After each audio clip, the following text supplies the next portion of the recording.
full maintenance and service station. And again, the other piece has been that, as we discovered last year, that was fully funded.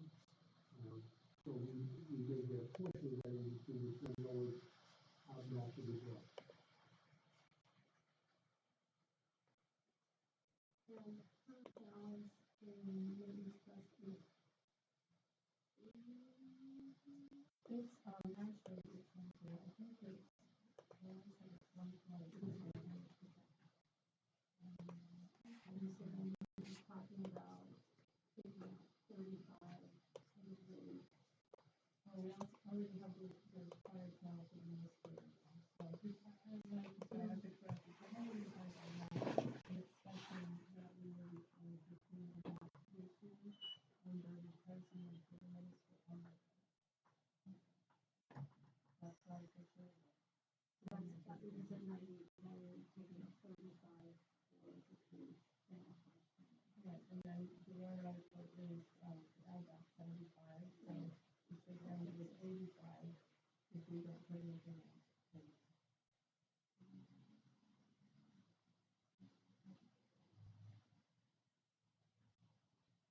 Hold on, let me just turn it off and count. No, I just probably missed.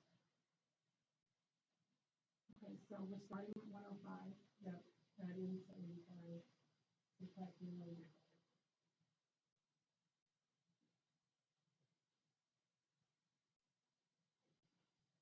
How are we subtracting 95? The fire panel for the ministry is 600, and then 35 for the ministry. But, right, but if you're sliding the time. Sorry. It's okay. That leaves us with 105 minus 90, which is minus 95. You said, Yes, which was 95. 35 Yep. and 60. Hopefully you get 85. Okay, I have 10, and then I was 85, and then I get 85. Yeah, okay, we're good.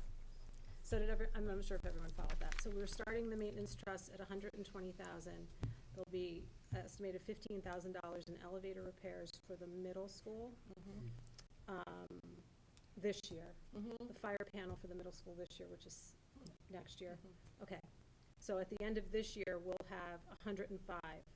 Then the proposal is to take 60,000 out for the fire panel replacement here, $35,000 for the roof, which will leave the maintenance trust at 10,000, and the warrant article puts 75 back in, and that gets us to 85. Right. Okay. And just on a side note, that's why we're really resisting putting the drinking water and the day tanks in the maintenance trust. Right. Because if the warrant article doesn't pass, we don't have it, and that is a state required. Right. Something we have to do based on law. Right. Okay. So I should remember from prior meetings, but we're adding a guidance counselor? No, no longer. We took that out. Line item, salaries counselors. Got a $100,000 bump.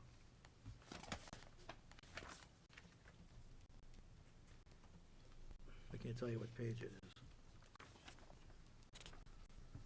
Or line. I'm not seeing that. I don't know. Can you give us an account number? Well, I can.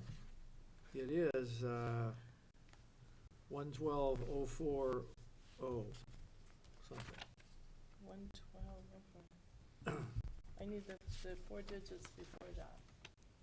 Like 2120. 2120, I'm sorry. Okay, so I see the difference there. If you add both lines together, a negative $3,000. I'm not sure why we're different. So Lauren, what are you seeing for the amount there? 379. Yeah. Yeah, That's FY19, right? Mm-hmm. right. What line is that? Oh, so it looks like it's 326. row 326, yeah. Mm-hmm. And then where's the? Okay. Yeah, I mean, to your initial point, we're not adding a guidance counselor. Okay, all right, We had that in the budget at one time, but we don't now. Right. okay. When we originally started back in round 1 and 2, we had looked at going from a .8 to 1.0, which would have been an increase of 32,707. Then we became aware of Amy's efforts and Bob's efforts. Harbor Homes is Yeah. a regional service. We are entering into a memorandum of understanding with them, and they will be able to meet those needs, and that's a grant-funded, no cost to the district.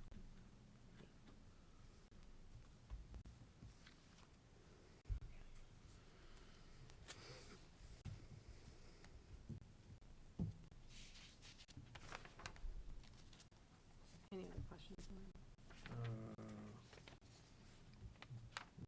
No. No, that was it. Okay. So looking at,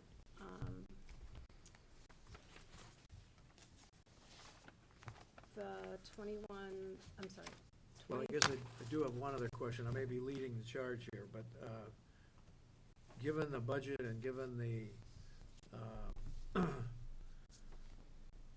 other accrual accounts that we've got for contingencies, do you still think you need $100,000 contingency in there, in the budget? My worry is that one special ed placement could cost me just an average local transportation.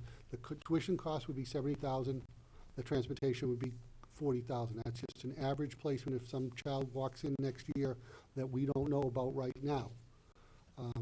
So I do get worried, and I'll use the other example, was in the Hollis School District this year. All of a sudden, we needed a kindergarten teacher. We hadn't budgeted for that, so that came out of the contingency, so that basically ate up the contingency for the teacher. So those are my two concerns right now, a special ed enrollment and regular ed enrollment. So I don't think we have used the contingency since I've been here. You know, we continue to roll that back in and fund itself. I don't recall using it. So I'm cautious about that. And again, I guess it's that balancing act between it is a cost to taxpayers because I'm not returning it to them, but it's the same $100,000 that they've been funding for the last few years. Right. So I don't want to say there's no cost to that, but it's not like I'm asking for new revenue. That could happen What at do we any have time in during the- the year. I'm sorry? Right. What do we have in the sped trust now? Is it 125, I believe? Yeah, 125. And right now, we're projecting basically not a lot of surplus, and we may end up going into the sped trust because of move-ins this summer. This past summer? Yeah. I mean, in across the SAU, that's been the one area that has really impacted every budget. Right. You know, and it's one of those items that you can never predict, just like if tomorrow a family decided to move out and it was a child who was in residential, that there'd be what I'll call a windfall. And our goal hopefully would be to return that to the taxpayers. I think it's about $500,000 in this year's increase. So $500,000 in this is just dedicated to special education increases. In this view going into FY '20? That's what, yes, Mhm. yeah. Yeah, the increases.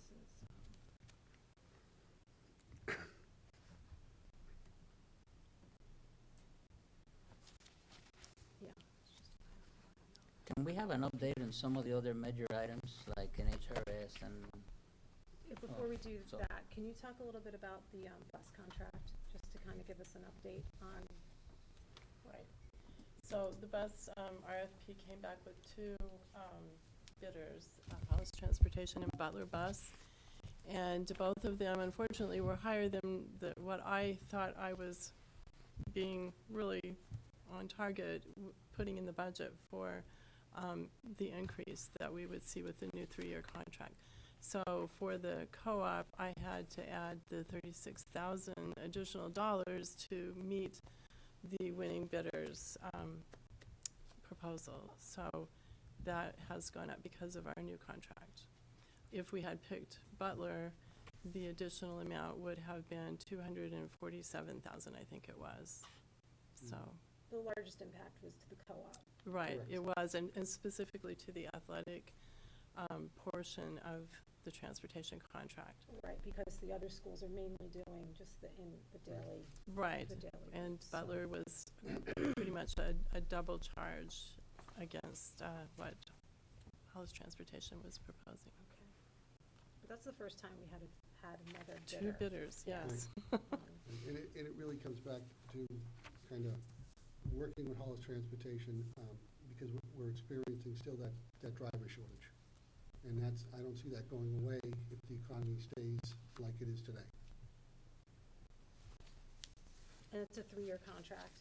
Correct, with an option for 2 additional years.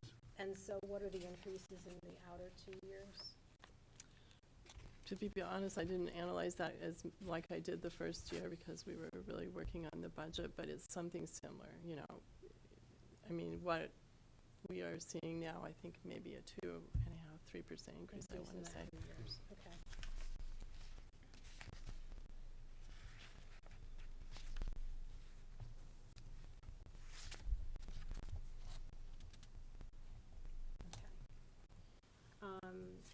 Anything else? Anyone, you were just asking me, just remind everyone, the GMR is at 8.1%? 8.1%, and there was also I've asked Kelly for the health census, the census of the healthcare usage, which we'll have for the next meeting, the end of the month. But there was a shift in distribution, so aside from that, a distribution of how the plans are being, people are enrolling in the plans, more toward the two-person family, and then compounded with an 8% Right. increase projected. And I don't expect that trend to stop because we suddenly have a lot of maternity leave, so. Right, and so I think that's one of the other stresses on this year's budget Mhm. as well. It is, that very shift much to so, the yes, two-person and absolutely. family that was kind of Mhm. unanticipated. I think the other piece of that is also because of the maternities, the long-term substitutes. Right. Right. And I think we're kind of in that wave where we have a younger staff again, and they're together and they're expanding their families. We have 10 maternities this year across the SAU that we know about. And I don't see that trend slowing down. And then, Just go ahead. as a clarification, I'm looking at this page, and it shows the contingency, Hold on 1 second, I want to make sure I call it. okay, then it shows the contingency here is added in. This is the following page. So is that, why is the contingency there and in the budget? Let me check. I take it out. Take it It's- out of the budget? Yeah, I take it Oh, out we to get take- to the operating line. We take it out because it's approved by a separate warrant article. Right, I also take the SAU assessment out as well. So those items, those add backs at the bottom, Right. those are essentially the warrant articles. Right. So that's why it gets added back there.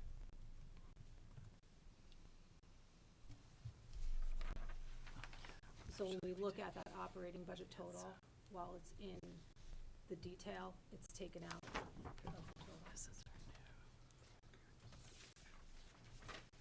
Darlene, quick question. So, I'm just looking at the bottom of the new items sheet.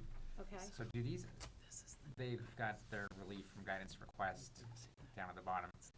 Are those items that we had not previously approved so, now incorporated in our guidance? Or- so, no, right now, no, we have not incorporated, the day tank, the drinking water, or the bus contract increase into our guidance view, nor have we incorporated the, additional, bond costs of for the turf field. Okay, so on the superintendent's view sheet, the diff between our guidance and their Yeah. update The 174,000. would potentially decrease if we incorporated that relief. If we incorporate that some combination of that relief, that did change, yes.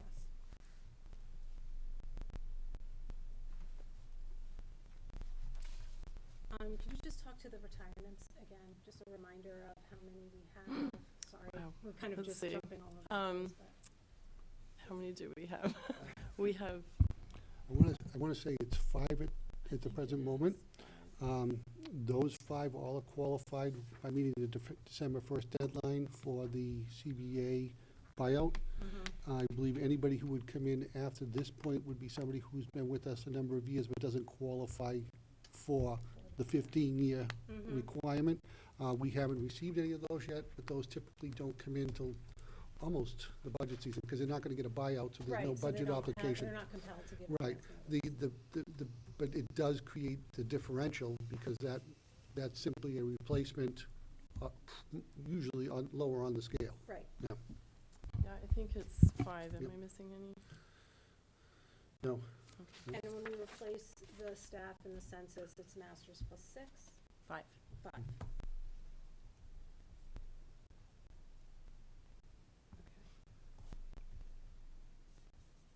All right, so that addresses just kind of, again, those fundamental items. You know, fundamental assumptions to the budget.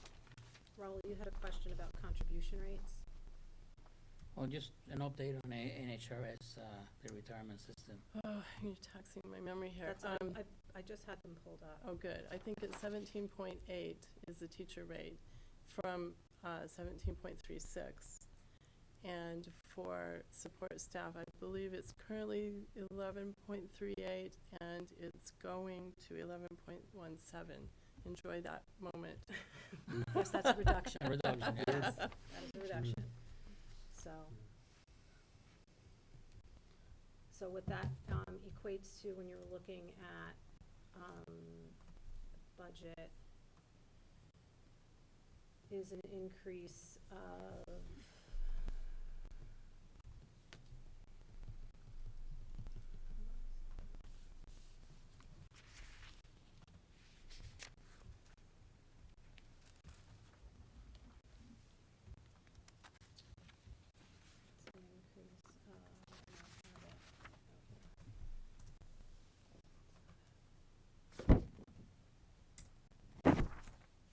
yeah, 74,000. Seems kind of low. From last year. Mm-hmm.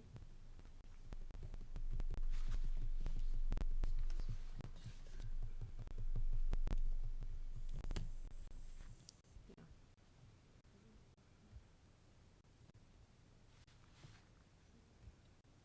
So if we take into account everything that we can think of, including the proposed reductions plus the other items, what are we at right now? 6.78, is that the number?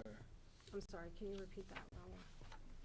Well, when we take out the relief, like around 4.1, right? Mm-hmm.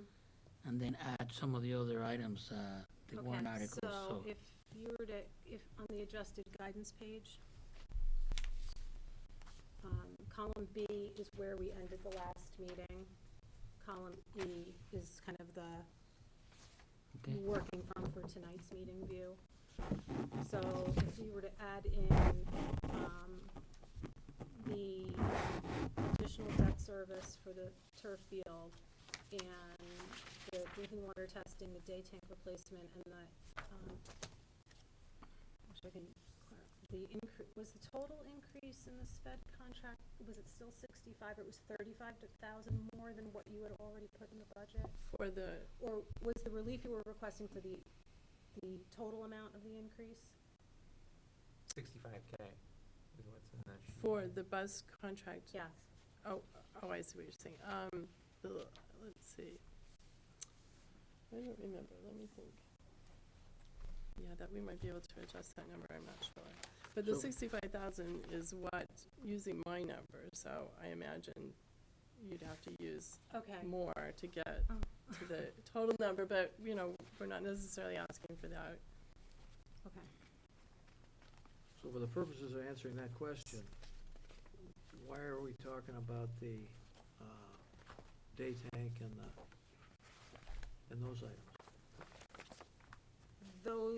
Those are items that drive up the operating budget in excess, in excess of the CPI adjustment. But we're And the other- taking them out of the budget. We didn't, no, they're in the budget. They have to I be. thought in this last phase, they were out of the budget, and they were coming out of the, Trust. No, the drinking water testing and the day tank replacements are in the budget. Mhm, At the present absolutely. It only comes out of the budget if we move to a phase 3. oh, okay, all right, And the contract is in the budget. all right. So if you add in the turf field service, debt service, and those 3 items, the drinking water, day tank, and bus contract, that's another 110,000. That would put our guidance view at 23,311,763, which right now is higher than the phase 1, round 4 view that we have now. So, Is that your question? is that? Yeah, I mean, so let's start So- finalizing what the number is. So what that means is, if we were to say, okay, we're gonna grant that relief, the school has beat the budget, that budget guidance right. by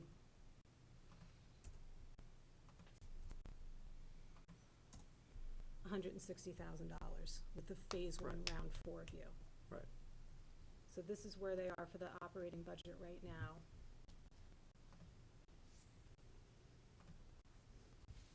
This is where, and so right now, they're at 23,150,885, right? With those phase 1 adjustments here, 23,150,885. Yes. And, as I said, just to reiterate, if I were to add back those items into relief, we would be at, our guidance would be 23,311,763. Now, So, when you say add those 3 items in, are you using the 4. 65? I'm using 65 Yeah. right now. Yeah, it really is 88 now. Okay. Hold on.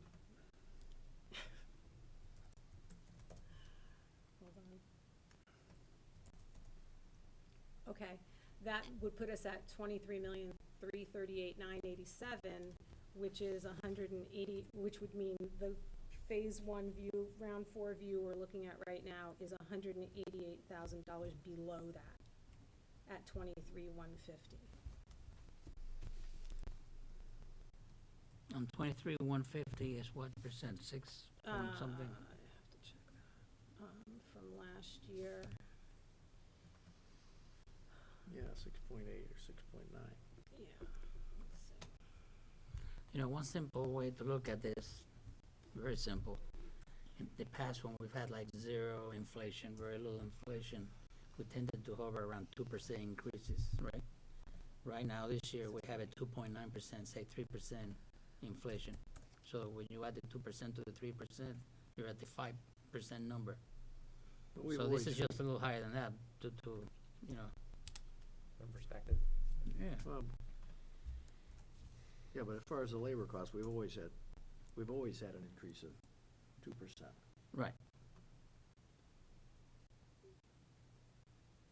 But when you look at our final guidance vis-a-vis inflation, it usually tends to be in the neighborhood of 2% plus or minus a little bit Right. above what CPI is, right? Or inflation. Not sure I follow you. Is it so?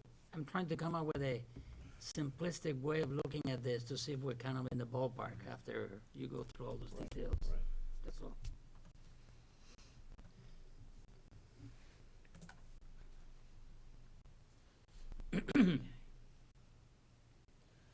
Just a quick question about the French teacher. Sorry, we're kind of jumping back and forth. So is that change to the French teacher something you would prefer to not have to execute? What we've been doing the last couple of years is we have been funding the extra section by a teacher teaching an extra section. Okay, And that's been costing us somewhere, call it $8,000 to $10,000 approximately. And This- it's not in the budget, what we're Correct. doing currently. Right. And we originally were seeing a trend where French was going down. I think if Bob was here tonight, he'd tell you the middle school numbers are up, so we Mhm. see those numbers consistently. mhm. So that .2 is going to allow us to finally fund that The extra section. Okay.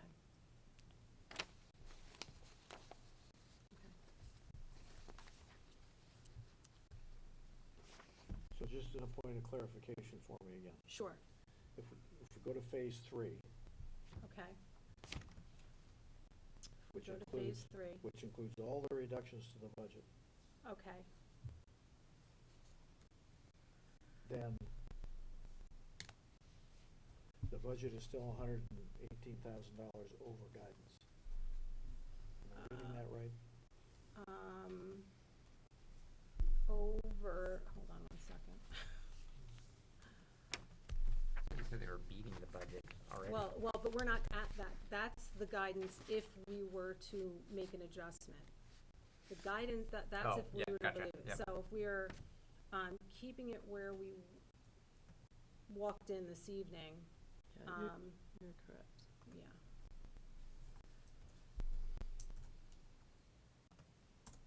Yes, 118,000. Okay. What is the pest control reduction?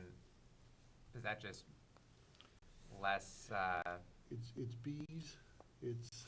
no, I mean, I'm sorry, in terms of the reduction, does that mean no pest control or just less services? Well, we have pest control just naturally in the budget. This Mhm. is a special contract to get rid of some particularly bad bee problems and a couple other things, I think, pest-wise.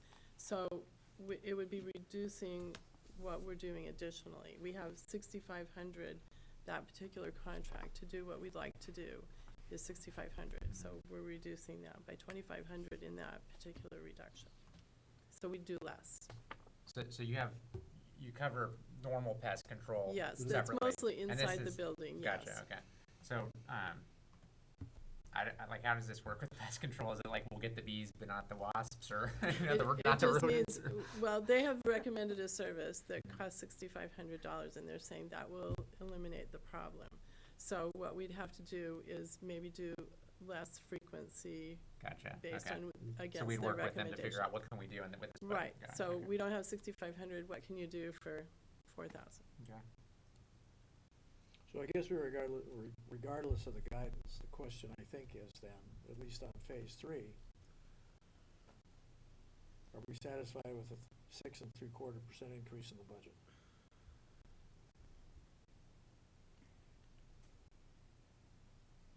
I think we're faced with, yes, that would be a question, and I think if you look at what's driving that increase, it's a lot of, I heard the phrase like fixed increases, so we see the GMR going up by a significant percentage. We see the special education increase of almost $500,000. There's the NHRS increase. And so those kind of baseline changes, and including kind of the adjustment that we made for CPI, you just look at those items. By the way, Social Security They account for- adjustment is 2.9%, not 3.2. What? For CPI? 2019, the adjustment on Social Security is 2.9%, not 3.2. Okay, that CPI number is based on 3.2%, which was the percentage in the September-October timeframe for this region. I'm just saying, So for it's people who are not that consistent.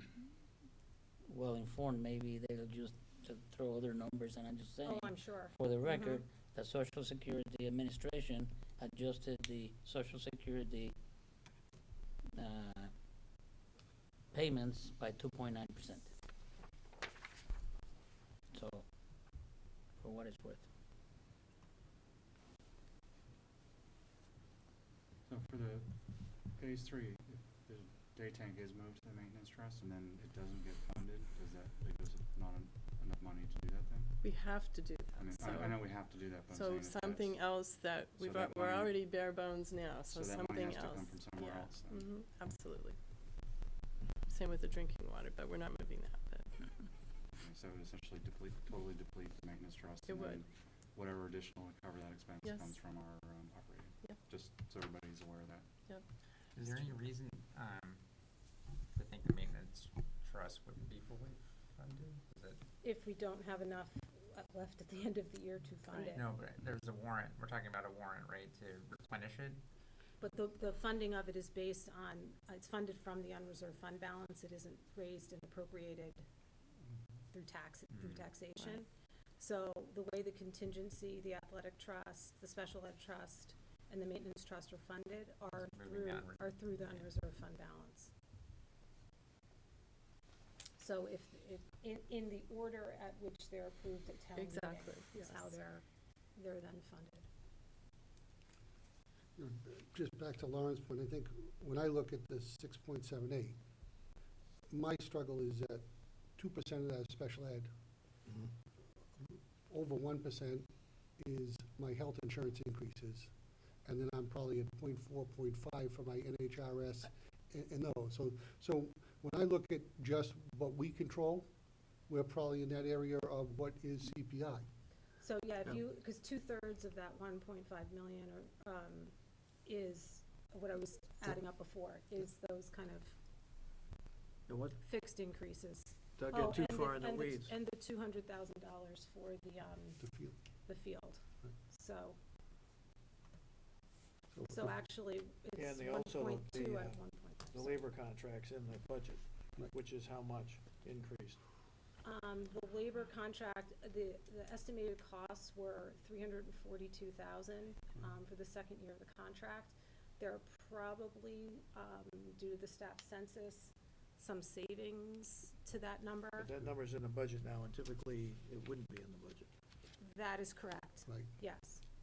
If Mhm. if it wasn't Sanbornized, that would not be there, so you're looking. Right, that would have, So that's also contributing a little bit to the, Yes, Well, Mhm. it's 1 point whatever percent. So I mean, if you just quickly go through this, you can count almost all your fixed costs. The teacher raises is over 1%, the field is just under, special ed is 2, NHRS and those other pieces are probably 0.5%. yeah, I mean, actually, we get to almost 1.2 out of 1.5 million. Right. That's, the reason I'm kind of trying to ask these questions is because I want to be able to, in very simple terms, explain the 6.78% number Mhm.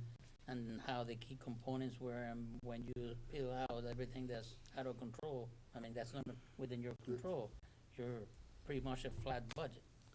Yeah. I mean, I think we're definitely under CPI once you take out the fixed costs. Right. You know, and I will say that I think this budget allows us to move forward. I think it's a good, solid budget. And I think, you know, again, constant due diligence to get to this point. I understand the frustration, and I will share that this is no different than what we're seeing and doing tomorrow night at the public hearing in Brookline, and it's no different than what we're doing right now in Hollis. I mean, the percentages might vary slightly, but most of the increases is due to fixed cost. I mean, in the Brookline budget, you have over $300,000 of new special ed costs, and that's a relatively, you know, it's about half this budget. So that's a significant hit from a percentage point. So the percentage number looks high, and the dollars are high, but there's that legal obligation that requires it. When does GMR convert to an actual number? that's hard to say because our number includes people going from single to two-person and two-person to families, so, Right, but we base it on GMR. right, we do. I don't have that, Isn't it February or March? I mean, it's the same time every year. yes. So, and that is when? Towards the end of March. Oh, Yeah, we're usually through annual Yes. meeting before we get that before we final get the rate. actual number. Yes. Okay. Yeah. It has been running very close to the Yes. predictions the last few years.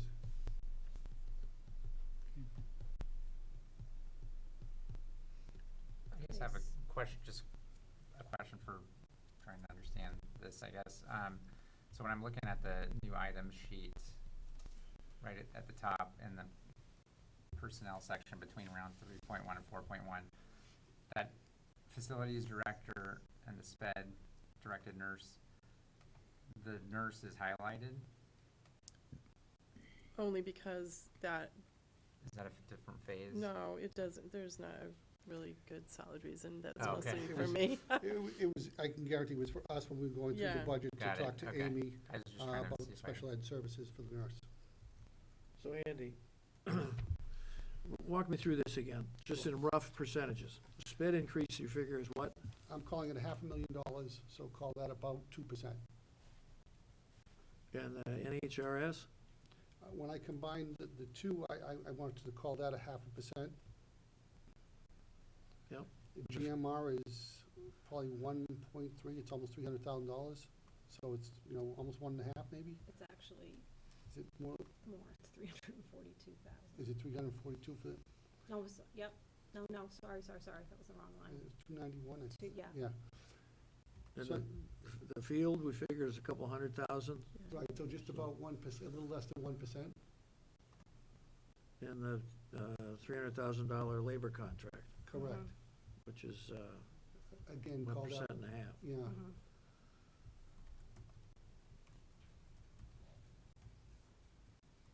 All of that is about 6.5%. It's, I mean, when you look at new items and things that we're looking to purchase, it's not significant because we really felt strongly that there were costs that were beyond anybody's control, that were gonna have to be funded. So it didn't serve any purpose to come in with a large number of unfunded pieces. The big thing that's in there that we've worked hard, we were able to, as you may know, through our program of studies, we're adjusting some of our course offerings, so that will give us a teacher to reduce class sizes, and then there's one teacher in this budget to reduce class sizes. So we think we make some good headway with an increasing enrollment on that front. And we addressed quite a few of our maintenance pieces. I mean, there's significant ones. I mean, you did the fire alarm system at the high school last summer, you're gonna do the one at the middle school. That's about a 20-year piece. So, you spent $120,000 on 2 fire alarm systems. My reason for not wanting to go into phase 3 and move the day tanks into the maintenance trust is not only because it may not be there, but I also have a concern, we have a major roof section coming up. I don't think it's next year, I think it's the year after, at about $120,000. And our goal was to have the majority of that come out of the maintenance trust. I'm sorry, what did you mean? It might not be there? Well, we're running a very tight budget because of all the expected special ed costs that we have right now. And the only way we fund maintenance trust is through a surplus. Oh, right, Yeah. okay, all right. So to your point around the contingency, I can't even guarantee that the contingency would be funded at this point.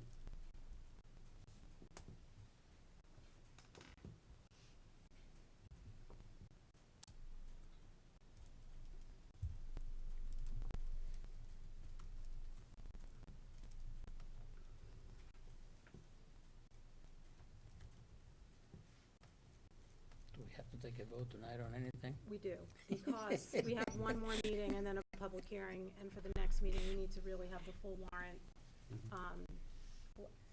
I guess we'll talk about dates for posting and things like that, but we really do have to have the full warrant. There's still issues to resolve, and items to resolve with, funding for the expansion of the high school and things like that. So yeah, we need to kind of have this buttoned down. We have one more meeting in a couple of weeks, and then a public hearing. I'd make a motion for discussion, Sure. if you want it. I'd make a motion that the Budget Committee support the Phase 3 number of 23,095. Did I say that right?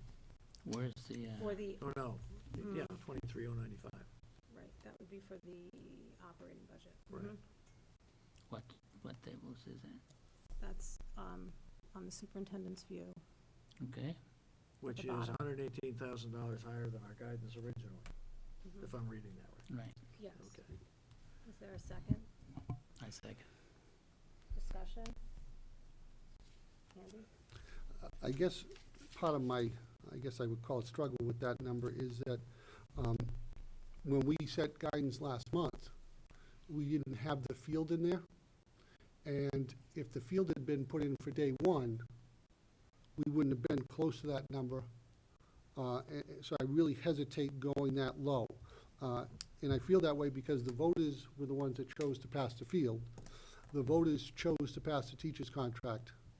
And many of the other pieces are just fixed costs. I think I get very worried about the day tank situation of that phase 3 because it is a mandated thing. Obviously, if that's what the voters give us, we'll make it work. That's what we have to do. But from all our discussions here, I'm much more comfortable, with completing phase 2, which will put us, in my calculations, under what would have been guidance.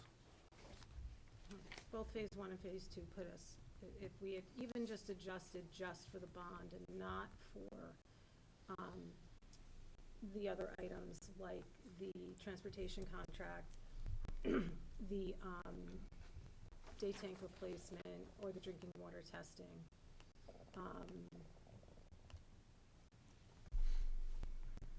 Yeah, that would have put us, actually.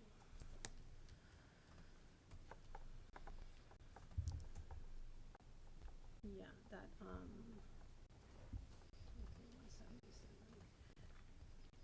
Yeah, if we had just made that adjustment for, the bond, phase 1 would have, just beat the guidance amount. It would have been under it. Right. I'm not comfortable going to phase 3 because of the balance and the use of the maintenance trust fund. I understand that's why we have it, but I also understand it's there to, as we're, trying to build it toward other things. So I'm a little uncomfortable going to phase 3.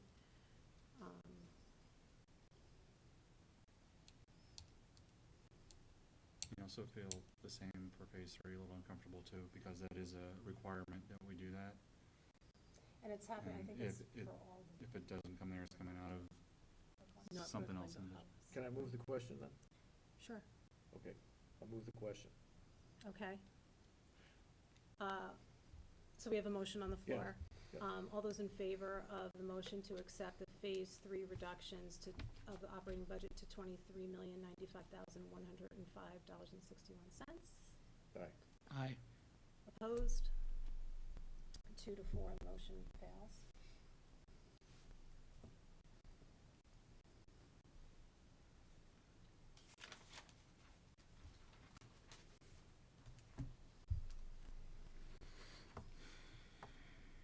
So I guess this is a question of, may I ask a question at this point? Sure. Of how this operates. So for instance, the phase 1 reductions included the original estimate for the transportation contract. They include the revised estimate. Well, no, it includes everything now. It says 36,000. Right, that's additional to what I had put in, what I Oh, thought was that going gets to be us the covered. increase. Then that extra 36 meets the house transportation bid. Thank you. Now that you're saying that, I think you said that earlier and I missed it, so That's all right. sorry. So unless there's another recommendation for a different change, we're looking at the budget as it's presented as phase 1 or the phase 2 additional reductions. So I'd make a motion that we recommend and support the phase 2 reductions of 23,134. 23,134. 134 is 669. Is there a second? 1 second. Raoul, second. Discussion? Andy? I can support that number. I think, we started this as a group many months ago. I think sometimes people come in and don't realize how we arrive at a number, and I understand the concerns, but I think that would provide us with a very solid budget. I would have to, once again, find 0.2 for a French teacher if the section warranted it.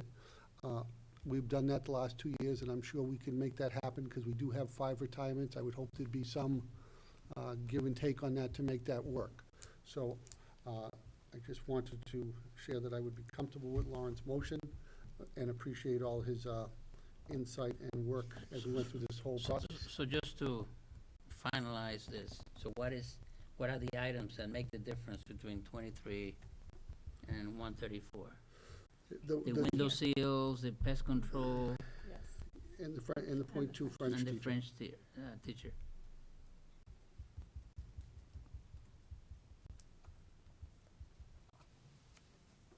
Any other questions? Wait a minute, that's only $16,000. Different from that, yes. Mhm. Mm-hmm. Oh, from the 150, okay. Mhm. All right. Yeah.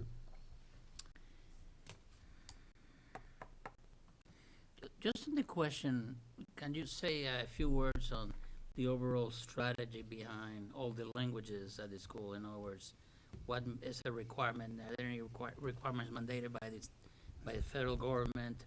I mean, with all this new influx of people to the country, are there any requirements being levied, like you must have the following languages, and some of them are optional, and maybe what is the population and the classroom for each one of the languages, just to explain. Because when I started looking at this, I get a sense that there may be some perhaps opportunities to reduce perhaps coverage in some of the other languages.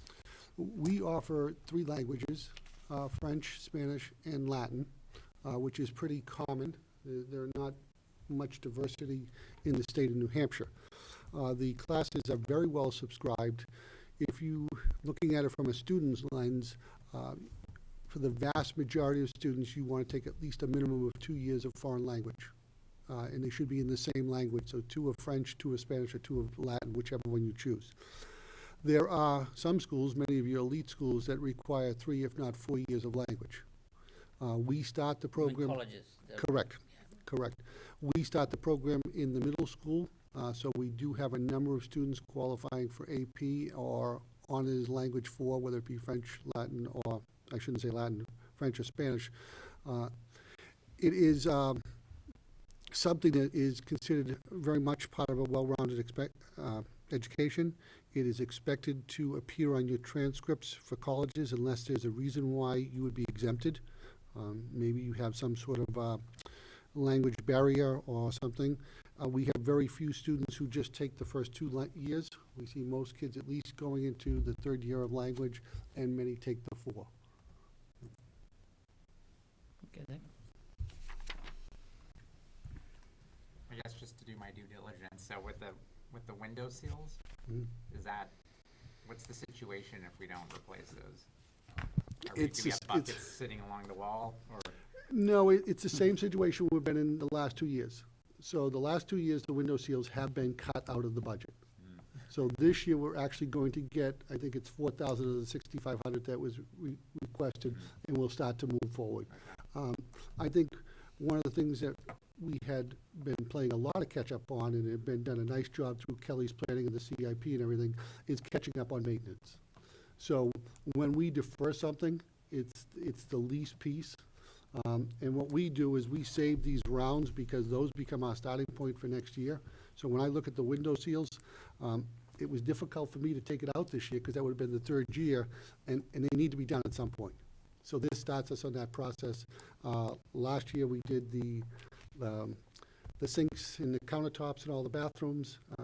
It's just like doing your house. Every time you turn around, there's something else to do. It's just a much larger square footage and more bathrooms and more items to take care of. More teenagers. Yeah, more teenagers. Yeah. But I do also, on the flip side of that, I do want to recognize and thank our custodians. I mean, I got here early tonight, and I traditionally do a walk through buildings just to see what they're looking like. And our buildings really are in very good shape. I mean, the library that we sit in is typical of how our classrooms would look. And I think that's a credit to the community and our taxpayers, because when there has been a justified need, they have always stepped up and done it. So, to the point of the window seals, is there a heating and energy cost? So if, like, it's almost like maybe doing window seals helps with the energy expenses, right? Yeah. Yes. So have you done that kind of trade-off analysis, or? we're at the point where the vast majority of our windows in our 20-year-old building are in still very, very good shape. So this is what I would call a maintenance scheduling piece, and not so much we need to start looking at replacing windows. Okay. Okay. No, but to your point, I think at some point, there may be a benefit to looking at both the middle school and the high school with regard to solar power. And I think as we get a little more data from the Hollis project, we may find that's some way we want to go. Because right now, we have a zero electric bill in the Hollis school system. We have demand charges, but no electric, because it's all being generated through the solar panels. And we have two very, very large roofs here, so there may be an outlay of money, but there is a return on that investment. But I want to get a little more data from Hollis before we start down that road here potentially. That's pretty cool. Any other discussion? Seeing none, all those in favor of accepting the phase 2 operating budget reductions, which will bring the operating budget, I don't know how Lauren worded the motion, to $23,134,669.61. All those in favor? 5 opposed, 1, so 5 to 1. We have an operating budget, thank you. We really do appreciate the effort and work that goes Yeah. into, Yeah. working with Oh, us yeah. and really making kind of hard decisions and the considerations that need to be made. And I guess fortunately and unfortunately, it's a year where we have the result of things we previously approved, which the Yep. legislative body will be reminded of, Mhm. and it just kind of all comes together in a way that Yep. that this is the result. Yep. So, but thank you for all the work to No, get us and- to that point. If I may, I just want to, again, publicly thank the group. I mean, this is a long process, but it's a very positive process. And I think as much as we may debate items, we never lose sight of why we're here. And I really thank you for that, because we produce a great product, which is wonderful kids from the two communities. So really, thank you. Thank you for all your effort. So on that note, and in the vein of continuing to provide that type of experience for our students, if we Let's could, do some more. if we could talk about, I'm not sure what we're calling it at this point, whether it's the STEM extension, the Innovation Center, exactly which title goes with it, but that is actually an outstanding piece of looking at the budget in total. There was a public forum that took place in December. I think it There'll was be another December. public forum on January 22nd at 7 p.m. at RMMS in Brookline, to continue to address, do I think a reformatted presentation Right. and some additional Right. information. But since Andy's here tonight, he can give us all kind of an overview. I did attend the December meeting. There was some attendance there. I thought I was kind of hopeful for a larger group, but there were some really good questions and some really good feedback Right. from the community. So I'll let you talk about it. The STEM center that we're proposing is in the same location as last year, which is the back rear corner, which is presently utilized as the weight room. We're still proposing to add a second floor there.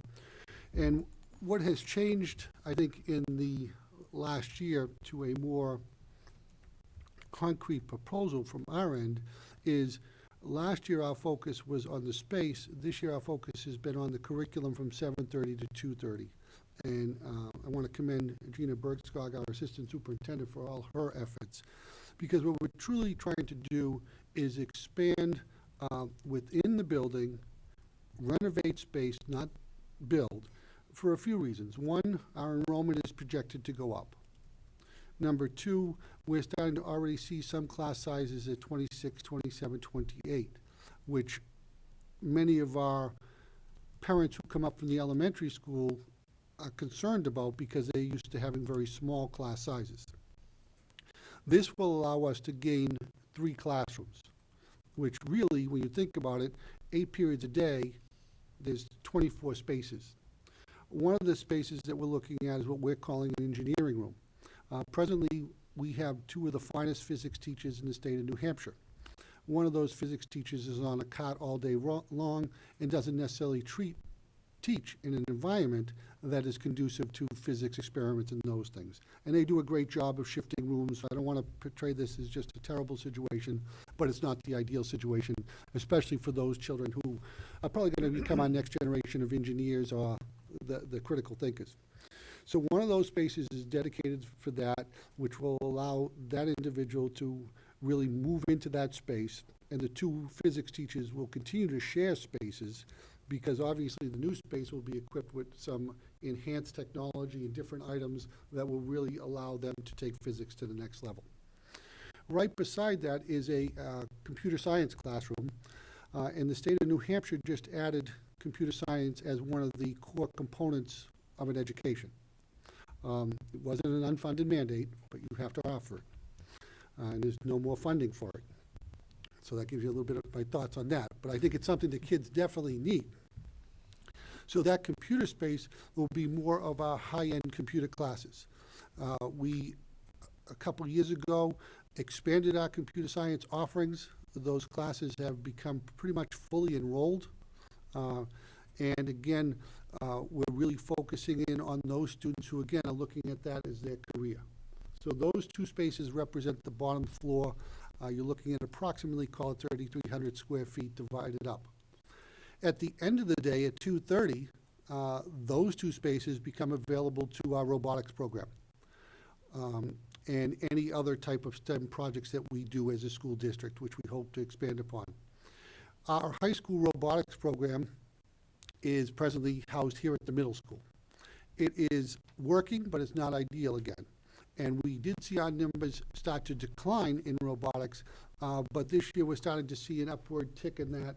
We're not exactly sure why, but we're excited about that. So Team 173, and I hope I got that number right, I think I did, is expanding and going very well. And again, these are young men and ladies who, this is their passion. This is what makes them thrive and tick. To me, it's no different than one of our athletic teams or our theater guild or any of those offerings that we have. What we did do to increase classroom space is on the second floor, which is the fitness center, we have incorporated a classroom of about 850 square feet so that we can teach our required wellness classes there daily. And what that will do is take the present classroom we use for wellness classes and free that up. So by moving these spaces, you're gaining 3 classrooms of new inventory. One of the reasons why our high school has become somewhat cramped is because some of the decisions were made around special ed. Over the years, we have decided to build our own in-house special ed programs because A, they're better for kids, and B, they're very cost effective. But they also need spaces. So if you went back a number of years, we didn't have the life skills program that we have now, so that took a classroom. We didn't have the FIMAS program, so that took a classroom. And then we took one other classroom and we divided it up into what I'll call 4 small learning centers that our students utilize for tutoring and services like that. So really, that's why that inventory went down. The overall cost of the project from last year there to this year was a slight escalation. So we're looking at $2,060,000 that we would want to bond. I know it's not good timing. I totally understand that. But I think a number of our families are seeing STEM education in our elementary schools. We have maker spaces and learning commons in all of our elementary schools now. Our curriculum has required units for STEM from K to 5, and our families have really seen that and what it's done for their students. We currently run a STEM fair, SAU-wide, that'll be held here. I believe it's March 21st is the date we're looking at. And we've been averaging, 500 to 800 people attending that event. I think the STEM focus or the incorporation of a multifaceted skill set is maybe the better way to look at it when I look at kids for the next 10 years. And I'll use the example before we officially opened the meeting. Raul and I were talking about some friends of ours who are doctors and how that career has evolved to being able to run the technology piece, run the cameras, do all the different things that are now part of surgery and are so much better for people because of the way surgery is approached. That's kind of what we're looking at when we talk about this multifaceted student, you know, getting them ready for the next generation of the workforce. I think as a board, as an administration, we understand this is a big ticket item. You know, I think last year at $1,980,000 was the price, and we were looking at about $100 a home increase to the taxes for the 10-year period. We, again, would try to go out and get donations. For those of you who don't realize, we have $150,000 pledged for the athletic field to use to offset that. We continue to work with people. We've had a number of people recently stepping up who are very committed to robotics and looking at working with us for privately funding that. And I think we're starting to get some momentum behind HB Elevates, and I want to publicly thank that group for all their efforts because it's kind of off the ground now.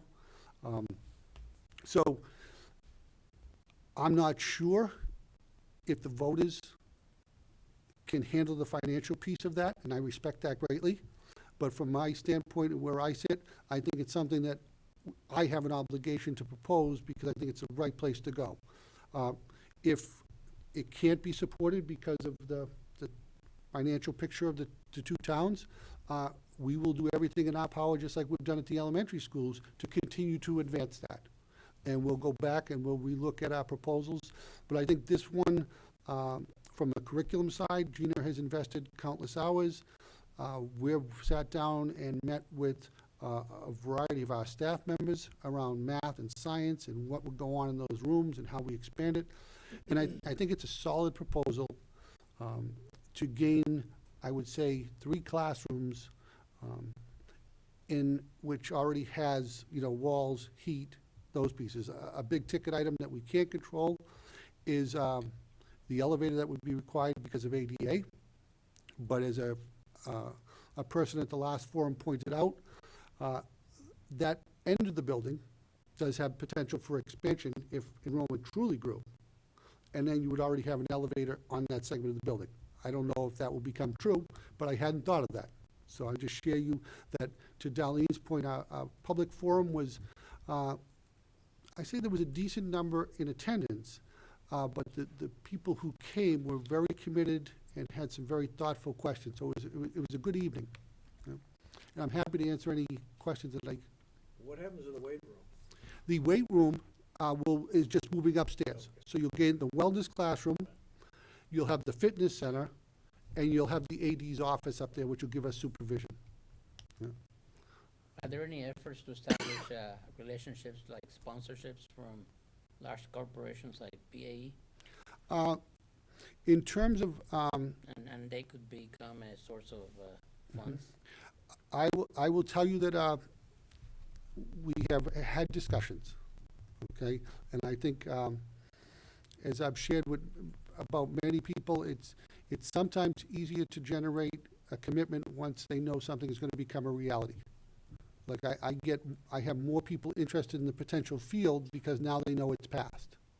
So then, yeah, and again, I think those will come in the form of maybe some items to round out the field. You know, the original donation was for the field, but I think different groups will potentially be stepping up to help us with what I'll call bleachers and those type of things. I mean, if this is sold as a STEM and a science program, then it would seem to me that companies, especially if you look at labor requirements over the long run, for example, artificial intelligence, there's expected to be a tremendous shortage. And so companies may be motivated to start relationships with high schools, early on, to eventually be in a position to be able to acquire kids when they graduate. I totally agree Maybe with they that. could become sponsors of the individuals all along, rather than just the sponsors of the high school. Mm. So I think there is, aside from waiting for a project to say become a reality, there may be some interest in establishing a loose relationship so that you can basically become an incubator of Mm. human knowledge, future engineers and mathematicians and Yeah. scientists. We have had representatives from companies around the area come in and spend the day and meet our kids and do a number of things like that, because there is a, what I would call a cultivation piece. So those cultivation pieces are in the works. And I think I'm most proud of whenever I can get one of those individuals in front of our kids, because our kids do a great job of selling.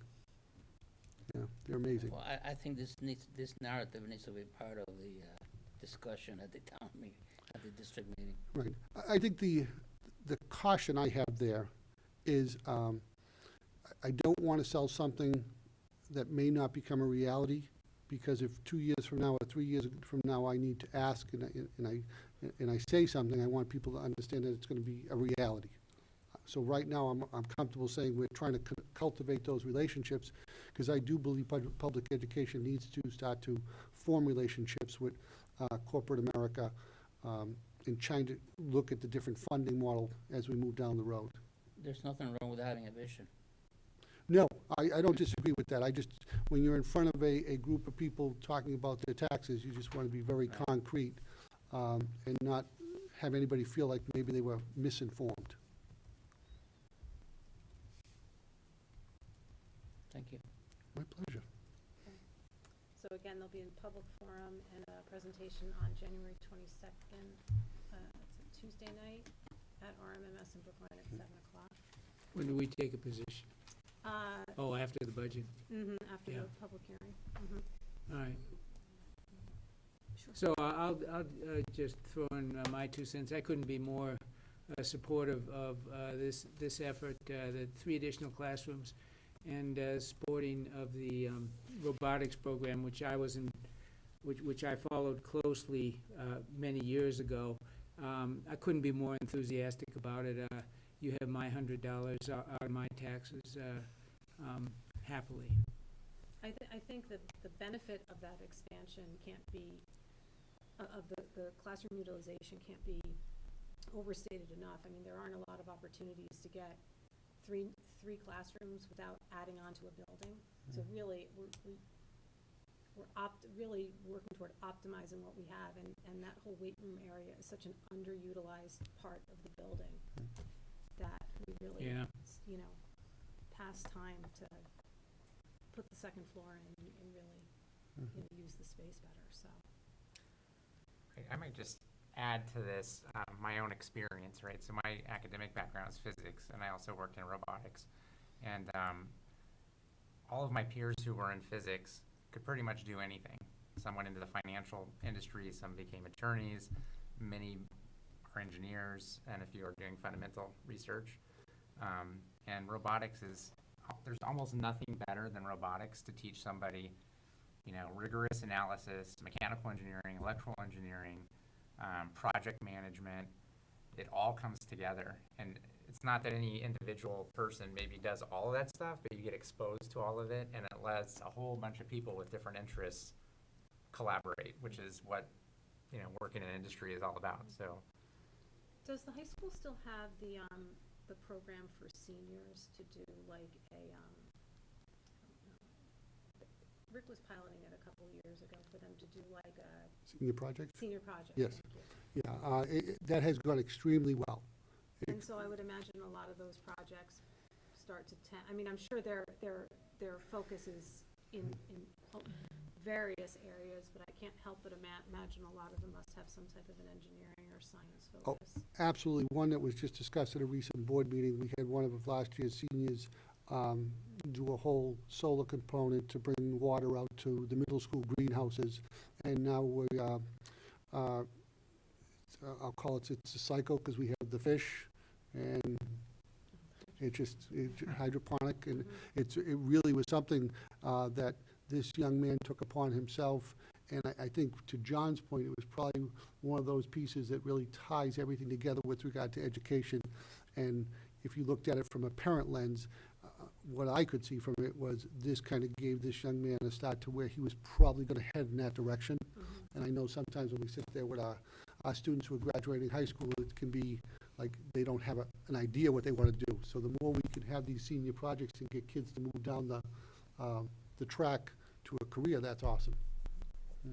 And, you know, myself being an engineer, you know, I'm very much support STEM type opportunities, and, you know, for the type of courses and what's offered now for, you know, the kids, I mean, thinking back when we were young, it would have been awesome to have stuff like that.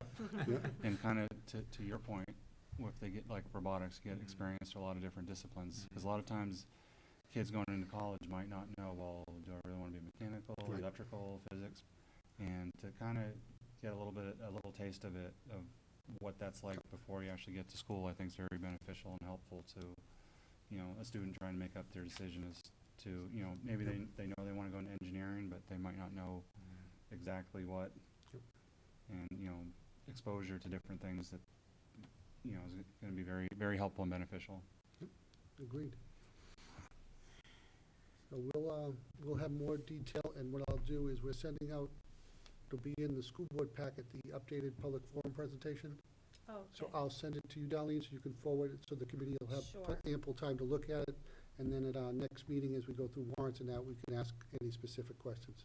Okay, I'll have, Gina had, I had asked Gina for the last presentation, and she had mentioned there were gonna be updates, Yep. and at the same time asked me for some of the The financial. financial information, so I'll make, and so I, didn't have that information by the time the package went out and received it this week, so we do have some numbers from the New Hampshire Bond Bank that can be included in that. Okay. Okay. Any other questions, thoughts, comments?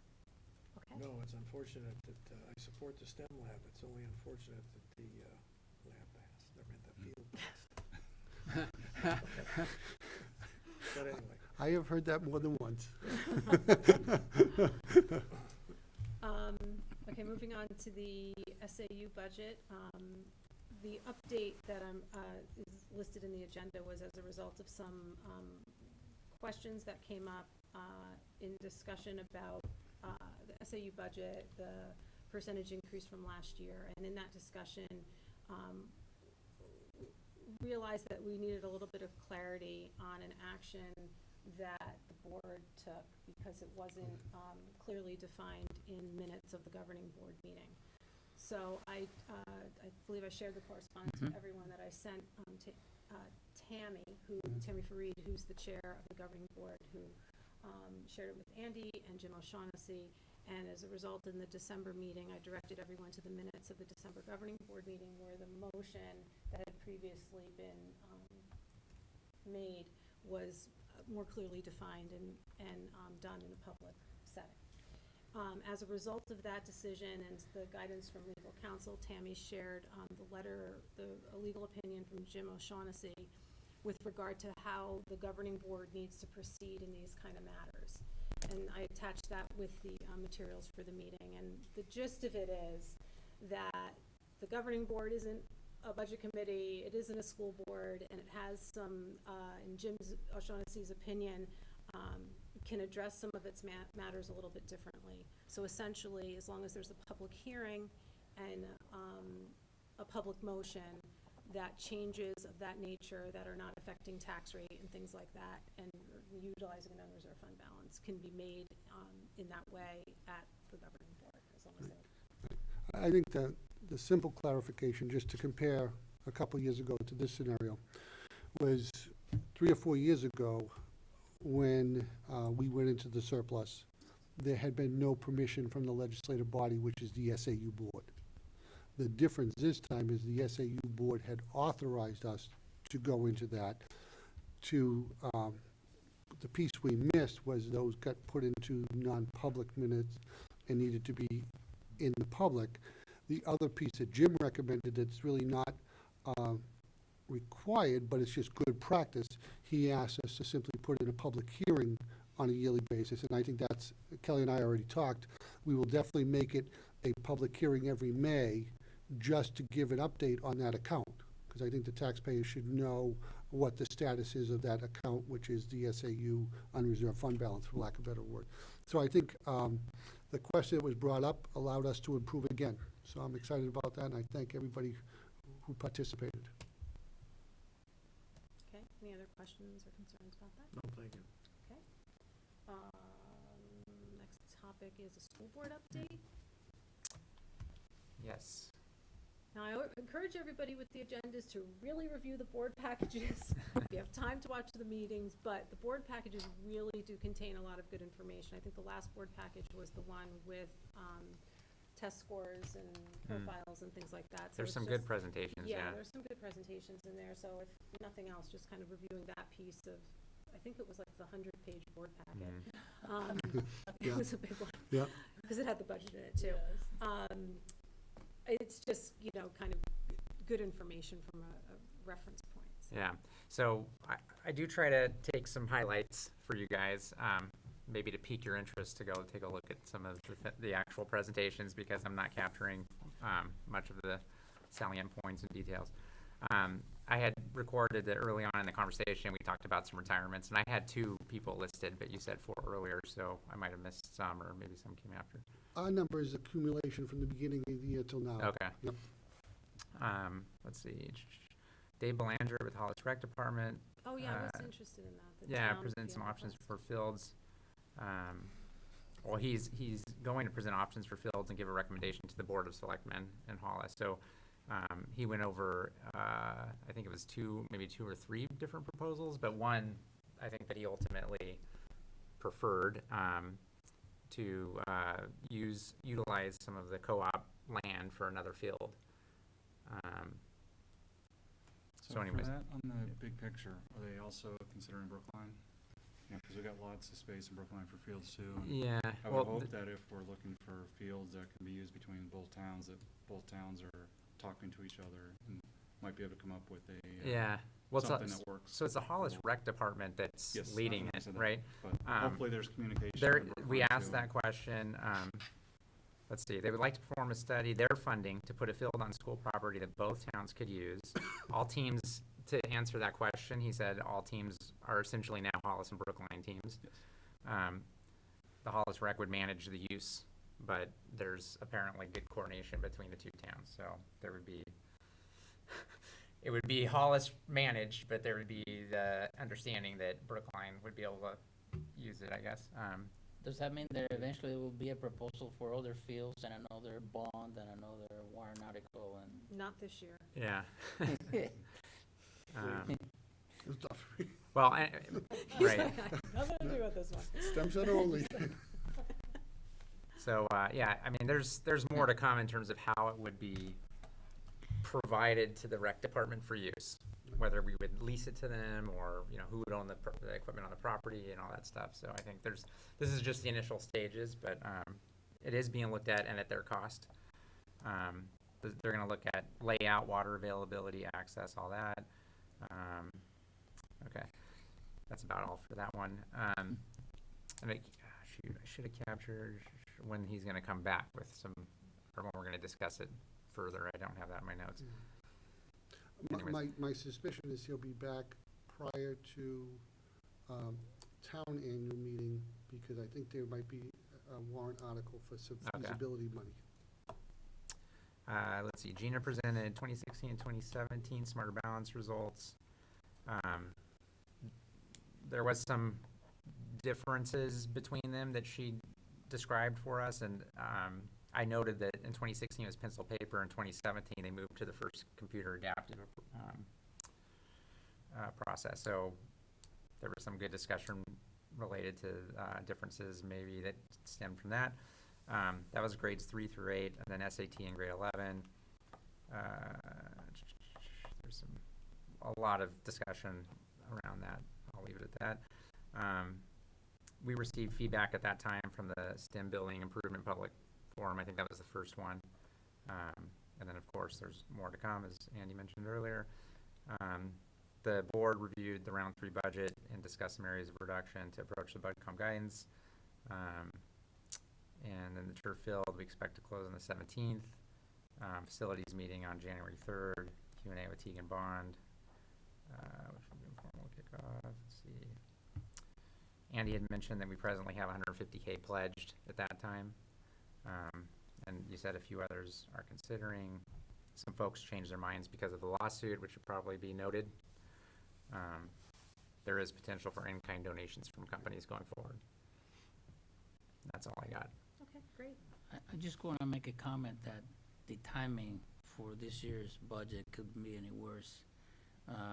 Due to the town revaluation in Hollis, some of us have received a substantial increase.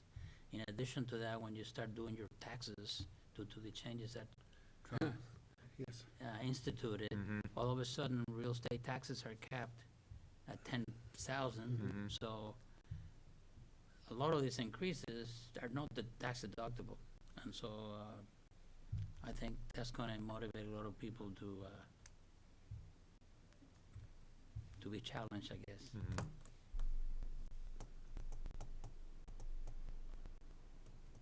Okay, thank you. Any other questions for John? No. Well, did the commitment get signed for the bond on the field, and that's all behind us now? Yes, everything is done. The money arrived in the account. So we can't undo that? No. No, can't undo that. But we're gonna do our best to bring it in, Yeah. And hopefully be under budget and make a down payment on that bond. Good. Regarding the pledges, are they for like a one-time deal up front, or are they for over the 10 years, or? That is one individual pledge from an individual for the 150,000 that has already been committed. And there are others that are out there. Again, it's about cultivation. Okay. Yeah. Is that Maybe that individual can motivate others. Correct. Yeah. And No, it's- again, it's very true. It's nice to say you have somebody, and that somebody's committed that. So we will see. Is that meant to go right towards the bond to reduce it, or for like bleachers and lights and? The intent of that pledge was to the field. Okay, so Any, my thought, what that means to me, Matt, is that we took the 1.6, the goal is to bring it in below, and then that 150 and whatever we're in below is to go to offset the cost of the field. If for some reason, the only thing I can imagine that would be really expensive if we hit massive ledge out there, which we've done enough pilot holes, I don't think that should be the case. So then that 150 might have to use it if it ran high.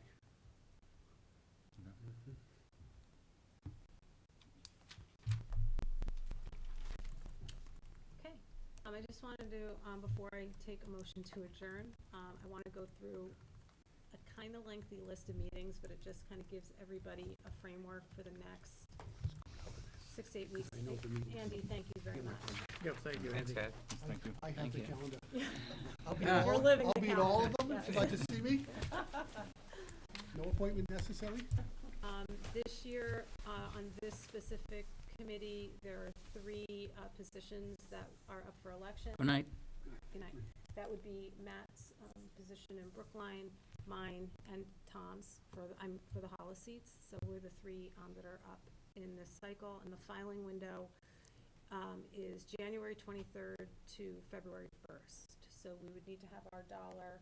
You don't No, have to we pay don't that have a anymore. dollar for this one? Oh, Don't have to pay that anymore. What is okay. it? So Oh, you have to, you used to have to like You pay a used to have dollar to pay a Oh, dollar to to file. Huh. So the paperwork is at the SAU office or the town clerk. or the town clerk, and we would need to see Kelly anytime, or someone in the office will have the paperwork sometime between January 23rd and February 1st.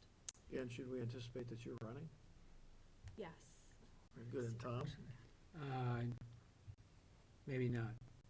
Okay, I'm only asking if we need to be beating the drum to get somebody else to run, so. Feel free Oh, to beat a drum. all right. Matt? Sorry to hear Since we're that. all publicly stating. Stick with us, Matt. Not sure yet. We'll see. Maybe. We'll see. Okay, fine, sure. I Can't go say out for there sure. on the ledge and say I am, and anyway, we'll see how it all pans out. Mhm. Yeah. The public forum on the STEM expansion is the 22nd at RMMS. Our next co-op budget committee meeting is Thursday, the 24th. The Brookline Town budget hearing is January 28th and 29th. The Brookline School District deliberative session is February 4th. And so is the Hollis Town public hearing. The Hollis School District public hearing is Tuesday, February 5th, and our co-op public hearing is Wednesday, February 6th. Hang on just a minute. Yep. Yeah, can you You say can, those you can last- send that, you can send I that can, to all of I'm us. just gonna kind of say it, and, Yeah. okay, Oh, that's okay, what I'll, alright. well, and maybe I'll send this Yeah. to Matt, and he can put it in the minutes as well. Yes. I think the co-op annual meeting is first. We're the 6th and the 7th of March. Town elections in Hollis and in Brookline. In Hollis, they're on the 12th at the Lawrence Barn. I'm not sure where town elections are in Brookline. CSDA. The 13th, so the day after elections, is the Hollis School District annual meeting here in the middle school cafeteria. The Brookline Town annual meeting is the 13th and 14th, and the Hollis Town meeting is the 16th of March. So I think everything's done by March 16th between both towns. Okay. So for agenda building for our next meeting on the 24th, we'll have the full warrant. As I mentioned, Kelly's gonna send me some more, some of the staff on health census information. We'll have more, summary of bond impacts. I also asked Kelly to put together, we usually have a Fund 23, which is, a fund of donations and things that kind of is off to the side of the budget. Not captured in our total budget view, just kind of an overview of where those funds and spending from those funds took place, as well as an overview of the athletic trust plans. And I would just add, if maybe on our budget trend file, if we could add the CIP to that, like it is for the Hollis School for Hollis, District, okay. then it's all in one place and we know where it is. That would be great. Okay, we set a record tonight. We accomplished a lot, and it's only 8:09. Matt, if you'd like to give a That was readout. gonna be my thing. We're ahead of schedule. You know, I thought, you know, we've had a lot of good discussion over the last, you know, not just tonight, but, you know, the last several meetings we had, and I know there's a lot of, you know, a good back and forth, good explanations for things, and a lot of good questions. As far as tonight goes, I think it was, Yeah, I agree. I think we We've made had a lot good- of good progress. And good progress. I think we're in a good place. Good. So with that, at 8:10, Let's make a motion to Second. adjourn. seconded by Lauren. Sorry. All those in favor? Aye. Always unanimous. who made the motion? Raul, seconded by Lauren. Okay. Thank you all so much. Really appreciate the discussion, the effort, and all the work. Thank you, Kelly. Good By the way, I job. was very impressed when I was reading the draft meeting minutes by all the details that you included in there, so Yeah. Oh, thank you. Yeah, I want to thank you yeah, for the that. serious minutes, yeah. Yeah. Yes, I wanna make sure to get like all the, you know, if somebody reads it, I want them to see all the numbers and all the, you know, Right. so they get, Oh, I'll mention one The other good thing, details. even though we're adjourned. The input to the, town report is due at the end of this week. I use a remarkably similar format year after year. And we'll be doing It's the a great same again. format. It's a So, great format. Phil, please send it out for yeah, draft. I will send it out as soon as I can. And Charlene, if you wanna give me the Brookline version of that, 'cause It's they- the same. I know. Yes, but I'll he send it hasn't to you started so that taking you So, have so I'm sorry I didn't bring this up earlier because you were in a hurry to adjourn the meeting, but